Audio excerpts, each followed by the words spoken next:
Hi everybody, I'm Jessica Dunn and today I get to be with Kailey Heintz. We are part of the JC Realty team here in Regina, and we thought it'd be a great opportunity to go over some tips and some tricks about why it's so critical to take the time and prepare your home before you even sell it. And the reason why we kind of wanted to go over this, we just kind of want to paint a picture of what's going on in the real estate market in Regina. There's actually 1,700 listings for sale in our city. You and I both been in it for a decade. Have you ever seen it this is the highest I've seen it? I don't think so, but also a couple things to consider with that is about a quarter of those listings are condos, and only 1,100 of those listings are actually single family homes. So, although it appears we're in a very saturated market, a lot of buyers are still struggling to find what they're looking for. And there seems to be a lot of pockets in our market where there is really very little for buyers to find, and they can't find things that are of good value or in good condition. Yeah, you're in it lots, like you're in the trenches every day.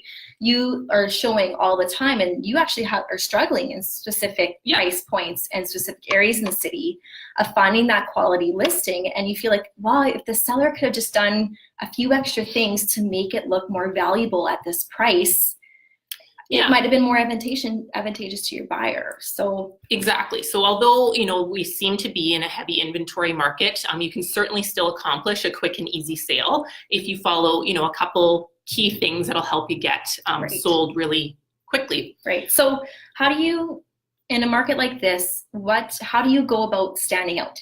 And when there's so much inventory out there, but yet you still want to get that as much money as you can out of your house. Okay, I'm going to use the $300,000 price point for an example, just because that is our sort of average price point in Regina, and it is quite competitive. You can be sorting through hundreds of listings if you have a buyer that's flexible on area and flexible on a number of different things. So it is tough. You do have to be competitive. So I have had my last 3 listings in that price range sell either in multiple offers or sell over list price. So some of those key things that those sellers did was the prep work. They took the time to get their house ready for sale. We prepped for weeks before we hit the market. We didn't just slap up a sign as soon as they called me. So that's one thing that's really key, as well as just making sure your home is decluttered and deep cleaned, right? That should go without saying, but a lot of people don't take the time to do that very simple step. Do you feel like they don't know how, or they just been living in it for so long, or they just don't think it's worth it, or what's been like your... I guess some people just maybe aren't advised properly by their agents, and just don't see the value in doing these really simple things that can actually go a very long way. Right. And that's kind of where we come in. Yeah, exactly. So another thing would be to get that to-do list done. So if you need to do some painting, if you need to fix some things up, or if you need to do any improvements to your home, definitely get that stuff done before you hit the market. You're going to find you're going to end up paying for those things anyways, or you're going to maybe feel like you got beat up a little bit in the negotiation, because the buyer is still going to detract value from the home because those items aren't taken care of. Sometimes they even double take it off because like, okay, I see the shingles need to be done.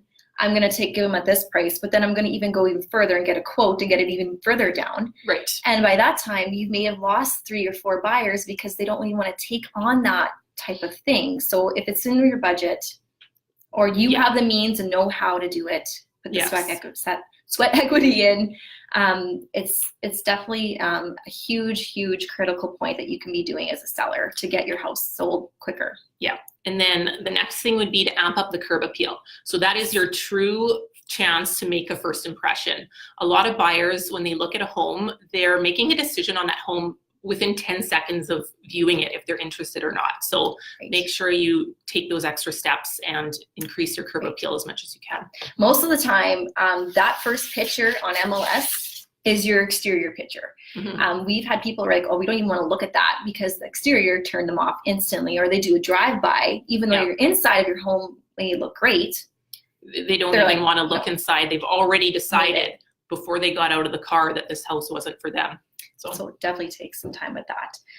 So what are the kind of things that we do at JC Realty that can help a seller figure out and navigate, like, what do I got to do? What's the priority? What should I do with the money? What's the best return on my budget? What are some of your suggestions there? Okay, so first of all, I'll speak for everyone on the JC Realty team. We all offer the same services, so we would include all of this service in our listings. The first one, and most importantly, is honest pricing. I mean, price the home what its market value is, and that should, put you in a competitive situation where you are able to compete with the other listings in the market. Right. Before you get to the next spot, I feel like there's no room for buffers in this type of market, right? You feel like there's no like, oh, well, let's just try it at this price. No, because there's far too many listings that they're just not even going to look at your property. So by that time, 30 days passed, you've already missed the best qualified buyers that could have been the one that would have been the one that bought your property. So yeah, and then another thing we do is professional photography. So a crappy house can look amazing if the photos are great, or a great house can look crappy if the photos aren't great. So you really want to make sure that the photos are up to par when you're weeding through listings, trying to decide what you're going to actually view, what you're going to discard. The photos make a huge difference if you're even going to get viewings or not. So that's a very key piece. And then kind of the key thing that we offer at the JC Realty team is doing some photo staging. So what that would include is we will walk through and rearrange some furniture if we have to. We'll advise to you what you maybe need to get rid of, some clunky or bigger pieces, or just some things like religious items and personal things that you just maybe don't want to appeal to the masses. And then we'll add in our own sort of personal inventory of staging pieces or decorative pieces that will just help make your home feel more comfortable, more inviting, and just look a little bit more professionally styled. So that's a key thing that we will do for you. We've been doing this for over a decade. We kind of see and know what buyers are looking for. So even though it might not be your personal way of doing things, we have that insight and the know-how what listing should look like on MLS, in our marketing, and just the day-to-day showings for sure. So yeah. I kind of wanted to go over like why do all this beforehand? Well, there's, I'd say 4 or 5 key reasons. One, if you do the work now, chances are you're going to attract more buyers, you're going to get more showings, and ultimately you're going to sell quicker and for more money. Bottom line, right? Mm-hmm. But buyers are expecting it now. When it's a buyer's market like this, and in the era of HGTV, I feel buyers are expecting this. If this stuff isn't done, they're going to either beat you up in negotiations, or they're going to walk away, or it's not even going to be an option for them. And you think that people can use their imagination on things, but they don't. I've actually had the stat where 7 out of 10 people can't imagine their furniture or their belongings in a house. Mm-hmm. So when you have a vacant room, or if your room looks too decluttered, or they can't process how their things would fit in there, that is a big problem for that buyer to elicit that feeling of hominess, right? Yeah.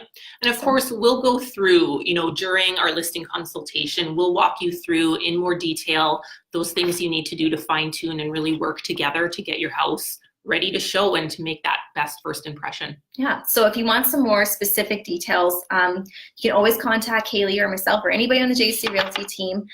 We have a blog up right now at jcrealty.com about why this is so critical, and give you some pointers on what to do if you're thinking of selling. Yes. So thanks for tuning in, everyone. And hopefully you guys have a great selling experience. And if you are looking for some advice, feel free to contact the team. Sorry, I was really fast. It still took 9 minutes. It's like it's hard to jam it all in. Well, that's why